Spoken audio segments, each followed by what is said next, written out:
Hello students. मैं doctor Bhuvneshwar Suthar, MLB government college Nokha से। पिछले वीडियो में हमने पेट्रोल इंजन के बारे में पढ़ा। पेट्रोल इंजन में वायु और पेट्रोल के उचित मिश्रण को कार्यकारी पदार्थ के रूप में काम में लिया जाता है। पेट्रोल इंजन में इंजन की जो दक्षता थी उसका लिमिटेशन था कि वह 45% से ज्यादा नहीं हो सकती। उसका एक प्रमुख कारण था कि जो कार्यकारी पदार्थ है उसका संपीड़न 27 वायुमंडलीय दाब तक संभव है। इससे अधिक दाब पर अगर उसको कंप्रेस किया जाए या संपीड़ित किया जाए तो बिना स्पार्किंग के ही दहन हो जाता है, जिसके कारण इसकी दक्षता में लिमिटेशन था। तो एक जर्मन इंजीनियर डीजल ने एक नए इंजन की परिकल्पना की जिसमें कार्यकारी पदार्थ के रूप में पेट्रोल के स्थान पर डीजल का उपयोग किया गया और स्पार्किंग प्लग का उपयोग नहीं किया गया। और इस इंजन का जो साइज है वह पेट्रोल इंजन की तुलना में बड़ा था और इसमें कार्यकारी पदार्थ का संपीड़न भी एक अधिक सीमा तक संभव था। और इस प्रकार के इंजन में जो इंजन की दक्षता थी वह पेट्रोल इंजन की तुलना में अधिक प्राप्त हुई। तो उसी इंजीनियर के नाम पर इस इंजन को डीजल इंजन कहा जाता है। तो दक्षता में वृद्धि के लिए दो मूलभूत परिवर्तन किए गए। एक तो जो इंजन है उसका जो मटेरियल है वो ज्यादा स्ट्रेंथ का, ज्यादा कैपेसिटी का लेना पड़ा जिससे वो उच्च दाब को सहन कर सके। और दूसरा स्पार्किंग प्लग को हटाकर स्वतः दहन की प्रक्रिया को यूज किया गया। इसके अलावा इसमें सिलेंडर में गतिशील वायुरोधी पिस्टन का उपयोग किया जाता है।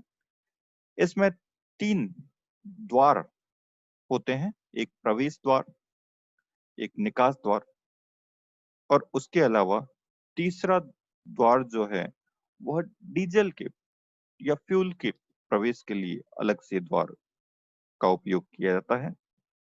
और पेट्रोल इंजन की तरह ही इसमें भी इन्हीं द्वारों के खुलने और बंद होने का जो निर्धारण है वह पिस्टन की गति के आधार पर किया जाता है।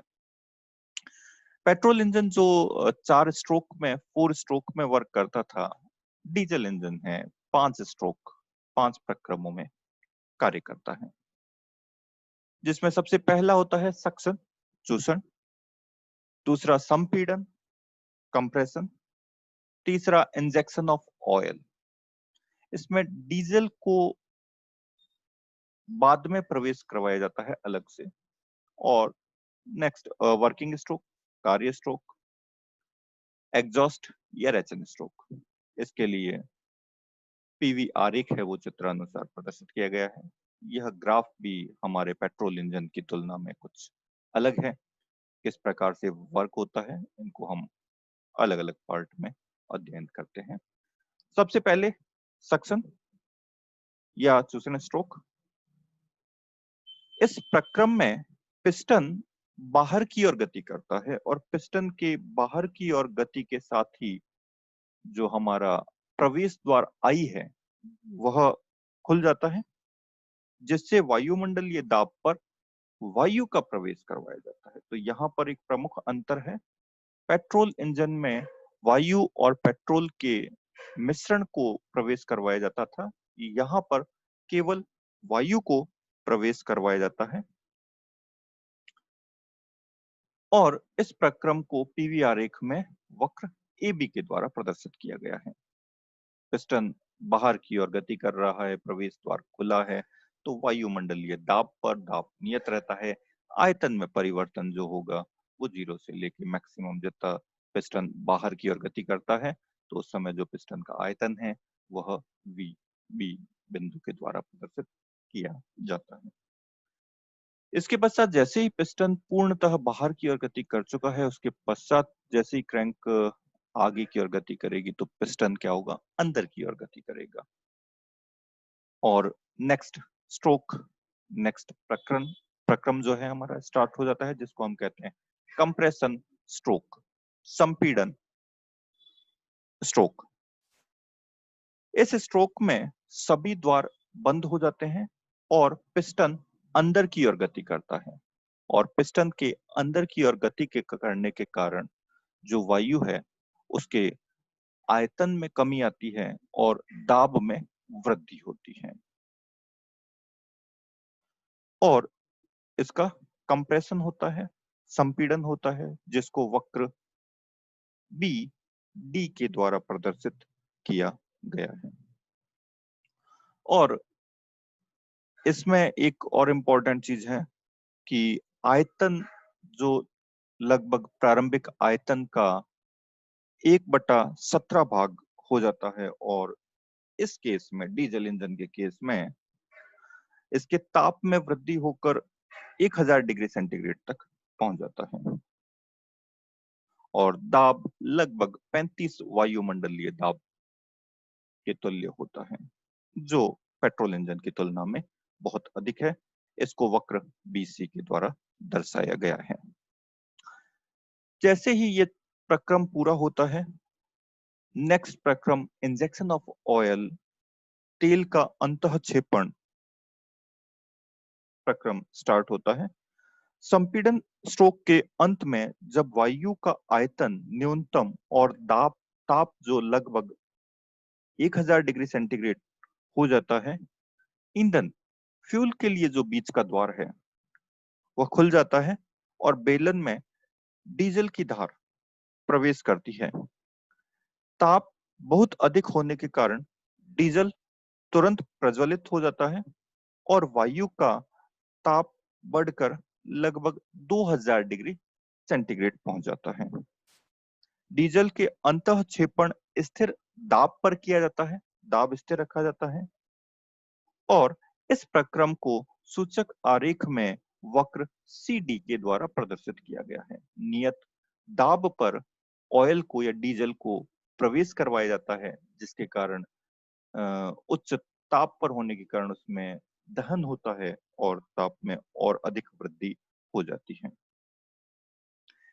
इस प्रक्रम के पश्चात हमारा वर्किंग स्ट्रोक, कार्य स्ट्रोक प्रारंभ होता है। इस समय जो वायु है वह अत्यधिक दाब और ताप पर होती है, जिसके कारण पिस्टन पर एक बल या दाब लगाया जाता है और पिस्टन बाहर की ओर गति करना प्रारंभ करता है, कार्य करता है। तो इस समय तीनों द्वार बंद होते हैं। उच्च ताप व दाब वाले मिश्रण का रुदोष्म प्रसार होता है, जिससे पिस्टन है वह तीव्र गति से बाहर की ओर गति करता है, और कार्य चरण में कार्यकारी पदार्थ के दाब और ताप दोनों में कमी आ जाती है। इस प्रक्रम को सूचक आरेख में डीई वक्र के द्वारा प्रदर्शित किया गया है, और इस प्रक्रम के पश्चात नेक्स्ट जो हमारा प्रक्रम स्ट्रोक होता है, जिसको हम एग्जॉस्ट स्ट्रोक या रेसन स्ट्रोक कहते हैं। अंत में सिलेंडर में अनुपयोगी गैस या धुआं बचा हुआ होता है, जिसका ताप व दाब बहुत कम होता है और वह अधिक कार्य करने में भी संभव नहीं है। अतः इस अवस्था में निकास द्वार, जो हमारा तीसरा द्वार है निकास द्वार, वह खुल जाता है, जिससे संपूर्ण गैस और धुआं जो है वो बाहर निकल जाता है, और यह नियत दाब पर पहले बाहर निकलता है और पूर्ण खाली होकर प्रारंभिक अवस्था ए में पहुंच जाता है। इस प्रकार 500 स्ट्रोक में इंजन एक चक्र पूरा करता है और इंजन पुनः अगले चक्र के लिए तैयार हो जाता है। डीजल इंजन की जो दक्षता है आदर्श अवस्था में लगभग 65% और व्यवहारिक अवस्था में लगभग 55% होती है। इसकी जो दक्षता है वो ऑटो इंजन या पेट्रोल इंजन की तुलना में अत्यधिक होती है। इसके अतिरिक्त इसमें प्रयुक्त ईंधन जो है वह सस्ता होता है। डीजल इंजन का दाब अधिक होता है, तो इसको सहन करने के लिए अपेक्षाकृत भारी इंजन की आवश्यकता होती है। हमें अधिक मटेरियल या मेटल की रिक्वायरमेंट होती है। इसकी जो सिलेंडर बनाया जाता है, उस सिलेंडर की दीवारों को अपेक्षाकृत अधिक मोटा रखा जाता है, जिससे वह उच्च दाब को सहन कर सके। तो ये था हमारा डीजल इंजन। डीजल इंजन जो है वह 5 स्ट्रोक में कार्य करता है। पेट्रोल इंजन 4 स्ट्रोक में कार्य करता है और पुनः प्रारंभिक अवस्था में आने के पश्चात नेक्स्ट प्रक्रम के लिए तैयार हो जाता है। पेट्रोल इंजन की भांति डीजल इंजन भी जो है विभिन्न प्रक्रमों में कार्य करता है, परंतु कार्य जो है वह एक ही प्रक्रम में किया जाता है, जिसको वक्र में डीई के द्वारा प्रदर्शित किया जाता है, जिसे हम रुदोष्म प्रसार कहते हैं, जिसमें कार्य किया जाता है। डीजल इंजन की भांति उसको कंटिन्यू कार्य प्राप्त करने के लिए हम एक से अधिक पिस्टन का उपयोग कर सकते हैं और ये पिस्टन भिन्न-भिन्न समय पर कार्य स्ट्रोक को रखकर हम कार्य की निरंतरता को बनाए रख सकते हैं। धन्यवाद। Thank you.